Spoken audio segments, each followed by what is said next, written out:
You believe you grasp time. A watch wraps around your wrist. Aging marks your body. Yesterday lives in memory while tomorrow waits in planning. Time appears self-evident, the most fundamental aspect of existence. But that isn't time, that is merely sensation, a neurological illusion your brain constructs. Most people carry around a romantic notion in their minds. Time is a flowing river, carrying you from past through present toward future. You imagine it in motion, but consider the fatal flaw in this elegant metaphor. If time flows like a river, what is its velocity? 1 second per s-econd. Completely meaningless. Like declaring a table measures 1 table in length. It reveals absolutely nothing about reality. As true nature, the actual truth is far stranger, far more mechanical, and frankly far less poetic than any flowing stream. Time doesn't T-flow. Time exerts no force upon you, and if you believe you understand time simply because you can mentally count seconds, prepare for a profound shock. Let S begin with your brain S operations where all confusion originates. You assume your internal clock functions as a precise instrument. It doesn't T. It is a chaotic collection of translation mechanisms. Consider this straightforward experiment. Attempt counting to 60 seconds mentally. Just sit and count. 1, 2, 3. You think you are measuring time, but you are actually executing a highly specific, deeply personal program. Some people, while counting, hear an internal voice. You are literally talking to yourself, sub-vocalizing 1, 2, 3. If someone interrupts and demands you speak, your count collapses. The system fails, but others, and here is where it becomes fascinating, hear no voice whatsoever. They visualize images, perhaps a tape measure with numbers advancing like a ticker. Click, click, click. If you employ that visual tape measure method, you can simultaneously read a newspaper or review a shopping list while counting time. You can organize your laundry, examine fabric patterns, and maintain that mental tape measure clicking flawlessly. But the voice, counter, cannot read a single word without losing temporal track.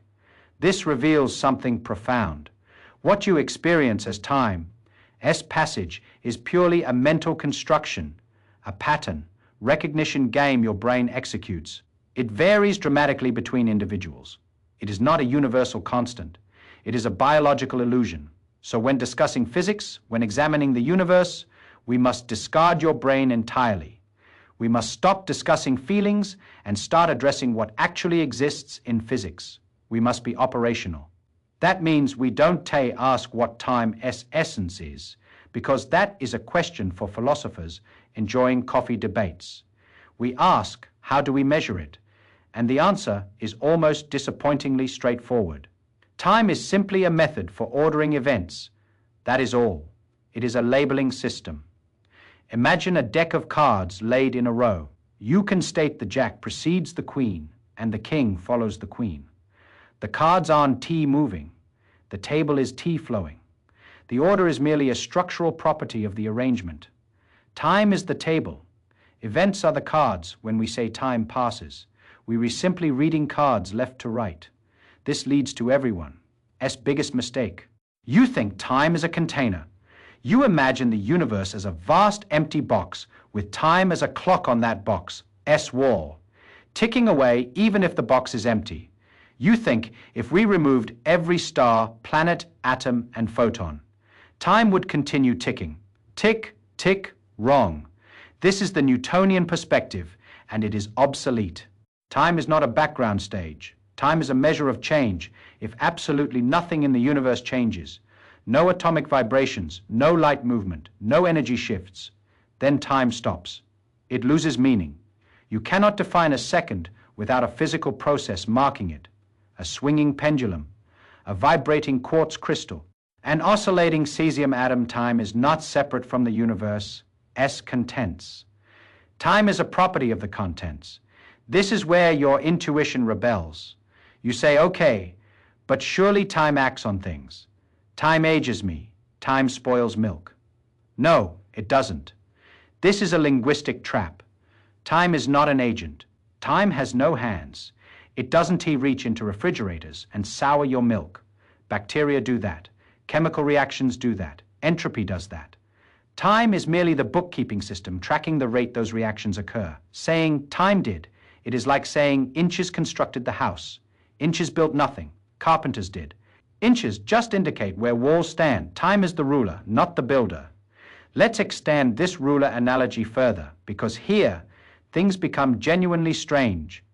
If time is just a ruler measuring distance between events, what happens if the ruler itself flexes? This isn't science fiction. This is measurable reality.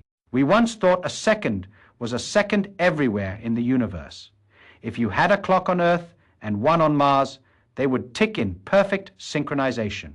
It feels obvious, it feels correct, and it is utterly false. The rate clocks tick depends on their location and velocity. This is not mechanical clock failure. It is a fundamental feature of reality. Imagine driving a car across a giant flat paper sheet. You can drive north or east. If you drive purely north, you are making maximum northward progress. But if you turn the wheel and drive northeast, you are dividing your speed. You are moving somewhat north and somewhat east. You aren't going north as quickly as before because you diverted some motion eastward.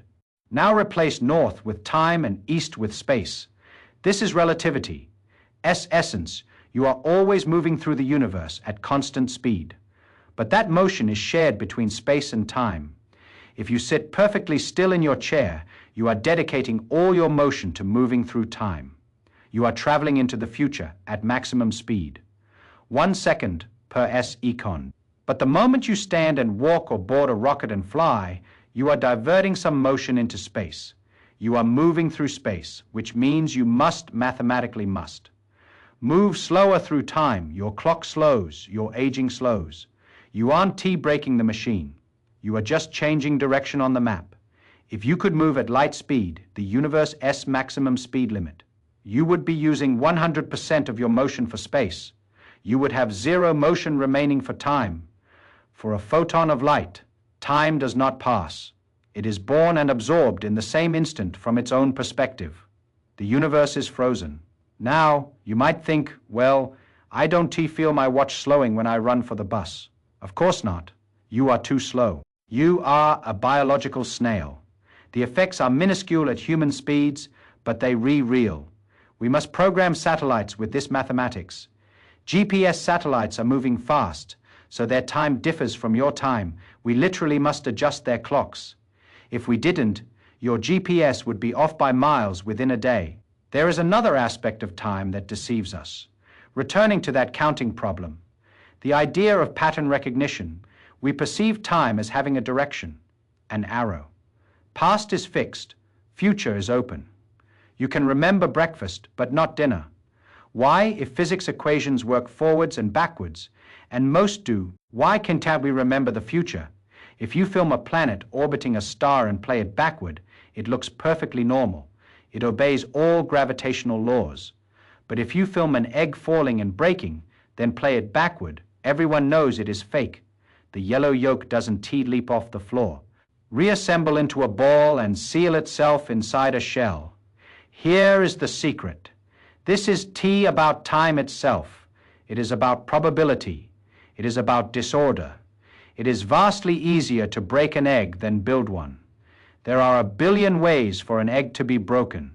Scattered here, splattered there, shell in 3 pieces, shell in 1,000 pieces, shell in 1,000 pieces. But there is only one specific arrangement where the egg is whole. So as things move and interact, they naturally stumble from the organized state, few options, to the disorganized state. Many options, we call this entropy. And this is the only reason you feel time, arrow. You are watching the universe shuffle the deck of cards. You started with a perfectly ordered deck, and every second that ticks by is just the universe shuffling it more. You can unshuffle the deck just by wishing. This means your sensation of time flowing is actually just your brain registering the increase of messiness in the universe. You are a disorder detector. When you distinguish past from future, you are really just distinguishing less messy from more messy. If the universe were in a state of maximum mess, maximum entropy, where everything was evenly distributed, and nothing interesting was happening, your brain could tell past from future. There would be no egg to break. There would be no memory to form in a thermal equilibrium universe. Time S arrow vanishes. So let S return to those people counting in their heads, the ones seeing the tape measure versus the ones hearing the voice.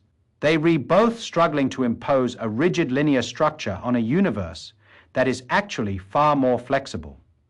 We construct these mental models, these counting machines, because we need to survive. We need to know when the predator approaches or when the harvest is ready. We evolved to track duration, but we did not evolve to understand time S dimension. Our brains are efficient, not accurate. We focus on the now because that is where we exist. But in physics, now is a very slippery concept.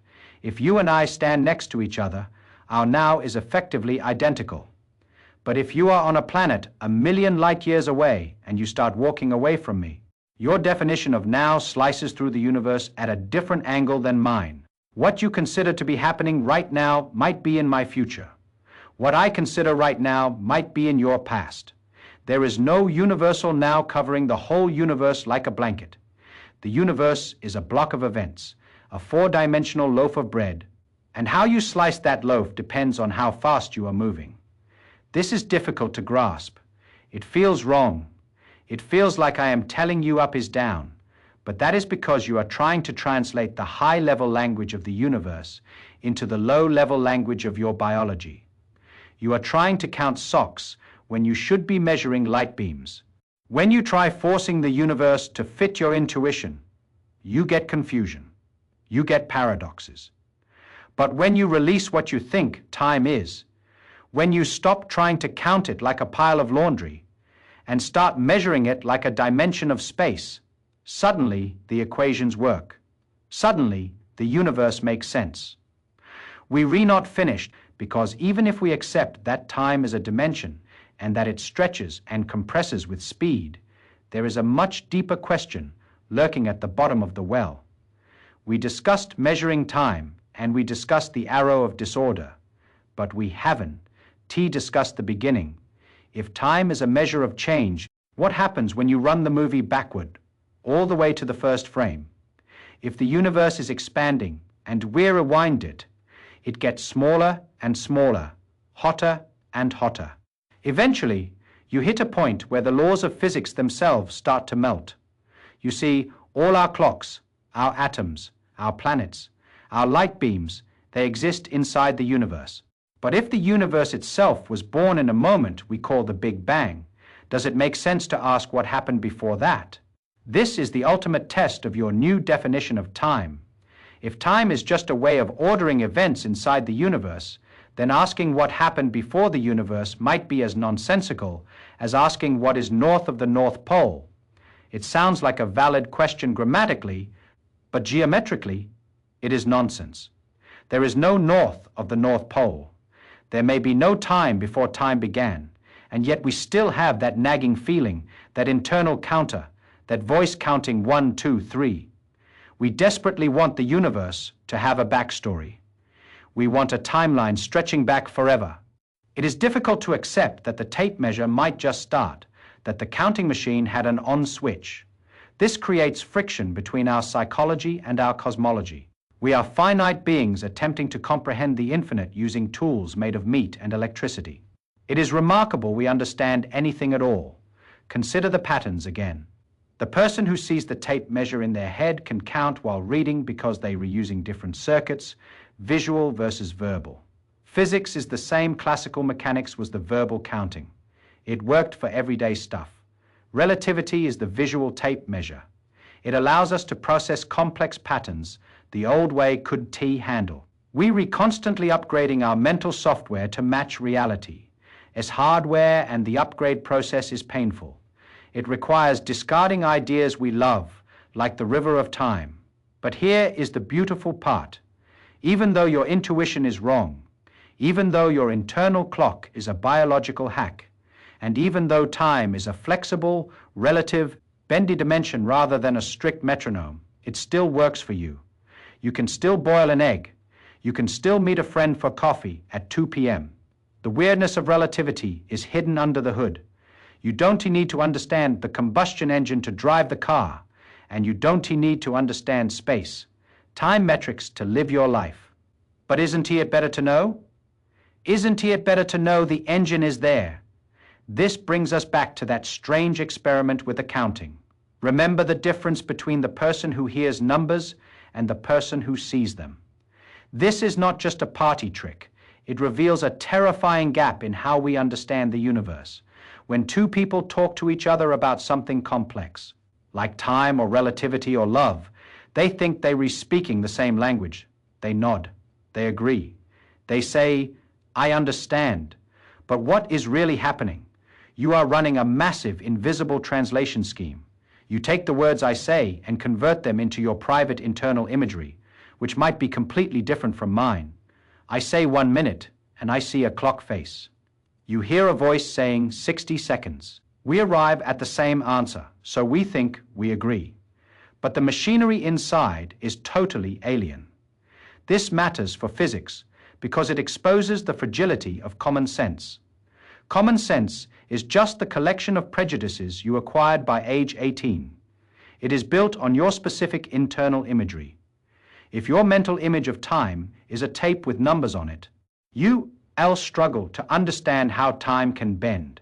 If your mental image is a voice counting, you'll struggle to understand how time can be spatial. When we try to teach you about the quantum vacuum or the curvature of space, time, we aren't just giving you new facts. We're re-asking you to delete your operating system. We're re-asking you to throw away the tape measure and silence the voice. And that is why it feels so hard. That is why your brain rejects it. You aren't just learning. You are translating against the grain of your own biology.